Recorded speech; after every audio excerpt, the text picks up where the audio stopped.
അന്ന് ആ കള്ളനെ പിടിക്കുന്നിടത്ത് ദാസേട്ടനും വല്ല അപകടവും പറ്റിയോ? ഇല്ല. ആ കുട്ടൻ ഓരോന്ന് പറഞ്ഞ് ഞാൻ പേടിച്ചുപോയി.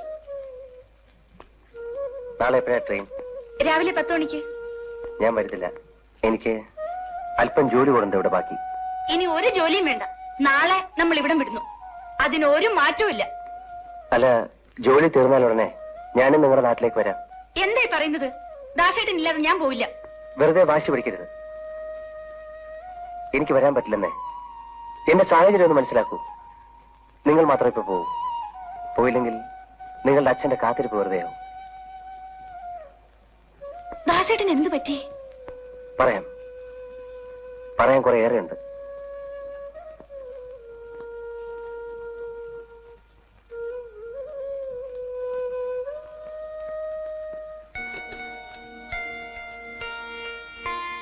ഹലോ, ചന്ദ്രശേഖരന്റെ വീടല്ലേ? ഞാൻ സർക്കിൾ ഇൻസ്പെക്ടർ ദേവദാസ് ആണ്. എനിക്ക് മിസ് സെറീനയോട് ഒന്ന് സംസാരിക്കണം. എല്ലാവരും കല്യാണ മണ്ഡപത്തിലേക്ക് പോയോ? എങ്കിൽ എനിക്ക് അവിടുത്തെ നമ്പറും തരുമോ?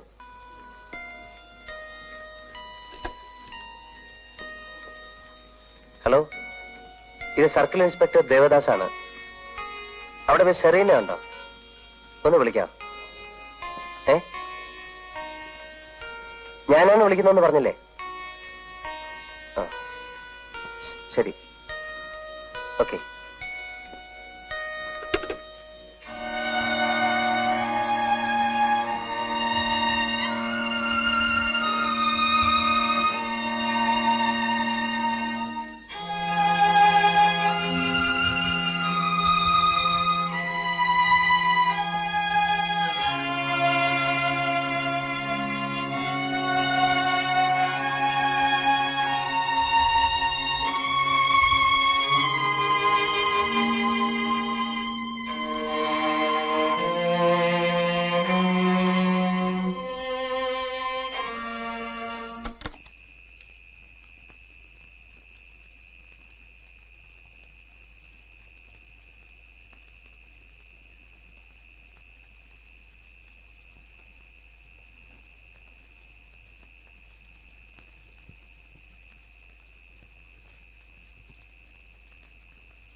എന്താ പപ്പ ഈ അവസാന രാത്രി വെറുതെ സംസാരിച്ചു കളയാമെന്ന് വെച്ചോ? നാളെ എന്റെ കല്യാണമാണ്. പന്തലിൽ സെറീന എന്നെ കാത്തിരിക്കും. ഒരിക്കലും തിരിച്ചു വരാത്ത എനിക്ക് വേണ്ടി ജീവിതകാലം മുഴുവൻ അവൾ കാത്തിരിക്കും. കുറച്ചു കാലം നിന്നെ കാണാതാകുമ്പോ ആ കൊച്ചു വേറെ ആരെങ്കിലും കല്യാണം കഴിച്ച് സുഖമായിട്ട് ജീവിച്ചോളൂ. ഇല്ല, സെറീന എനിക്കറിയാം. മറ്റൊന്നും ഞാൻ ആവശ്യപ്പെടുന്നില്ല. ഞാൻ മരിച്ചുപോയി സത്യം എല്ലാരും ഒന്ന് അറിയിക്കണം.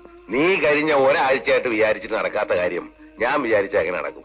എന്റെ ശരീരം അവരെവിടെ മറവ് ചെയ്തു എന്ന് പറഞ്ഞാൽ മതി. അതിനെ കിട്ടിയിട്ട് ഒരു കാര്യമില്ല. ഉണ്ട്, എനിക്കിനി അതുകൊണ്ടേ കാര്യമുള്ളൂ. എന്റെ മോട്ടോർ സൈക്കിളും ശരീരവും പുറത്തെടുക്കുക. അതുകൊണ്ട് എനിക്കെല്ലാം തെളിയിക്കാം.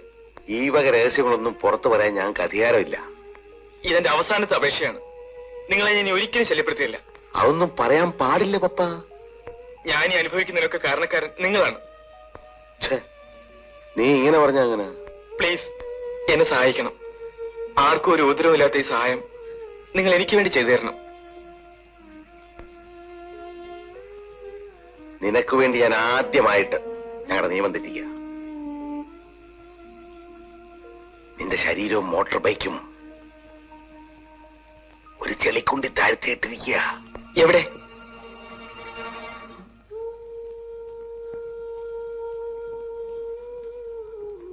മതി. നിങ്ങളോട് എങ്ങനെ നന്ദി പറയണമെന്ന് എനിക്കറിയില്ല. ഇനി ഞാൻ എല്ലാം തെളിച്ചോളാം. നാളെ എന്നെയും കാത്ത് മണവാറ്റിയെ സെറീന വരുന്നതിന് മുമ്പ് എനിക്ക് അവളെ വിവരം അറിയിക്കണം. ശരി.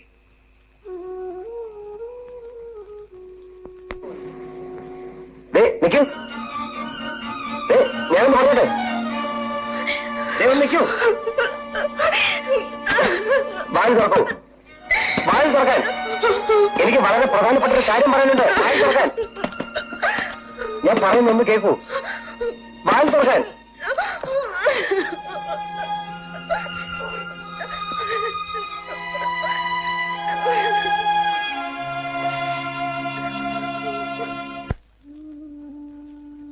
നിൽക്കൂ. എല്ലാം വിശദമായി പറയണമെന്നുണ്ടായിരുന്നു. പക്ഷേ എനിക്ക് മറ്റൊന്നും അറിയണ്ട. ദാസേട്ടൻ നാട്ടിലേക്ക് വരുന്നുണ്ടോ ഇല്ലെന്ന് മാത്രം അറിഞ്ഞാൽ മതി. നിങ്ങൾ സമാധാനമായി പോകൂ. അത് പറയാനേ എനിക്കിപ്പോ കഴിയൂ. എന്റെ സൗര്യവും സമാധാനവും ആരും നോക്കണ്ട. എന്നോടും കുഞ്ഞിനോടും അല്പമെങ്കിലും സ്നേഹം ഉണ്ടെങ്കിൽ ദാസേട്ടൻ സ്റ്റേഷനിൽ വരണം. ഞാൻ കാത്തിരിക്കും. വാടി ഇവിടെ.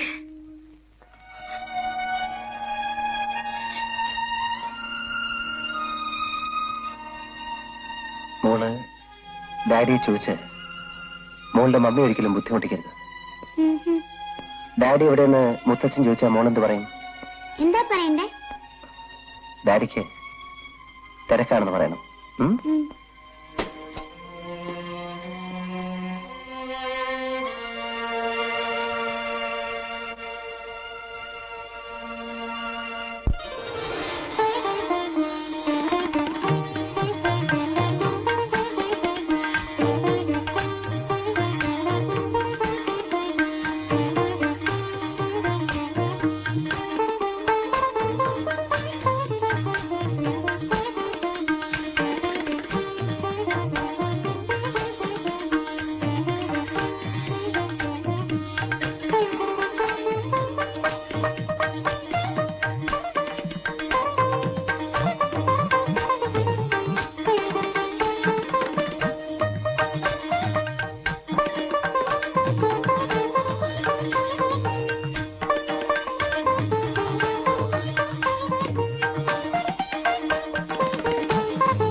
ഒടുവിൽ പപ്പം വന്നു.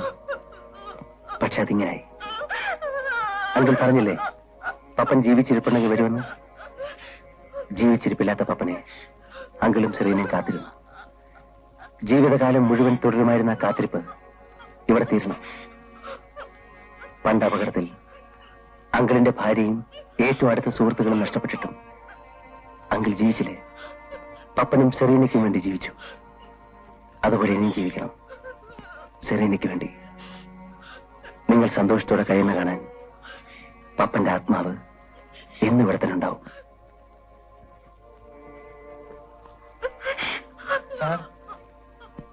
റെയിൽവേ സ്റ്റേഷനിൽ കൊച്ചമ്മ കാത്തു നിൽക്കുന്നുണ്ടാവും. സമയം പോണു. എന്റെ സമയവും തീരെയാണ് കുട്ട. ഇനി അവരെ കൂടെ ഒന്ന് കാണണം. അതിനാണ് ഞാൻ പോകുന്നത്. കാണാനാവുമോ എന്ന് തീർച്ചയില്ല. എനിക്ക് കാണാൻ കഴിഞ്ഞില്ലെങ്കിൽ അവരെ കാണുമ്പോൾ കുട്ടം പറയണം, ശാന്തിയോടും മോളോടും ഞാൻ മാപ്പ് ചോദിച്ചിരുന്നു.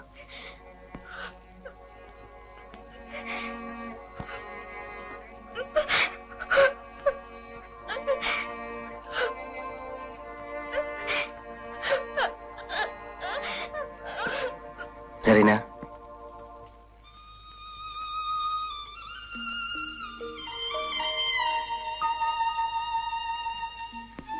ഇനിയൊരു ജന്മമുണ്ടെങ്കിൽ നിന്റെ പപ്പൻ നിന്റെ കൂടെ ഉണ്ടാവും.